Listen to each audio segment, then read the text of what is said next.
चतुर राजा की कहानी। प्राचीन समय की बात है। एक राज्य में एक बहुत ही चतुर और न्यायप्रिय राजा राज करता था।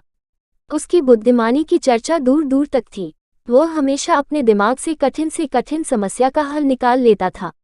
उसकी इसी विशेषता के कारण प्रजा उसे चतुर राजा कहकर पुकारती थी।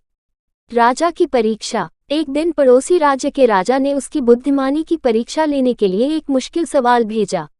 उसने अपने दूत के हाथों एक मोती का हार भिजवाया और कहा, अगर तुम्हारा राजा सच में चतुर है तो वह इस हार को बिना तोड़े और बिना किसी जादू के मोतियों को अलग अलग कर दे।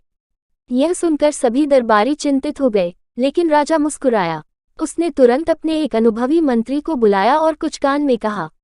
मंत्री ने एक कटोरे में दूध मंगवाया और उसमें हार डाल दिया। थोड़ी देर बाद हार में लगा रेशम का धागा दूध में गल गया और मोती अपने आप अलग अलग हो गए।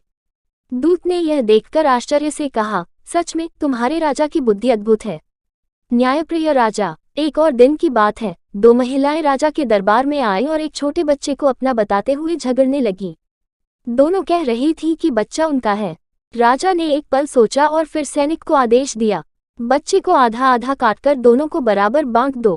पहली महिला चुप रही, लेकिन दूसरी महिला जोर से रोने लगी और बोली, नहीं नहीं, इस बच्चे को मत मारो, इसे पहली महिला को दे दो।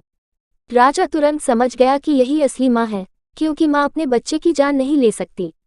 उसने बच्चे को सही माँ को सौंप दिया और झूठ बोलने वाली महिला को दंड दिया। राजा की प्रसिद्धि। इस तरह राजा की बुद्धिमानी और न्यायप्रियता की ख्याति चारों ओर फैल गई। लोग उसकी कहानियां सुनकर प्रेरित होते थे और उनका राज्य खुशहाल बना रहा। शिक्षा। इस कहानी से हमें यह सीख मिलती है कि बुद्धि, धैर्य और न्यायप्रियता से हर समस्या का हल निकाला जा सकता है।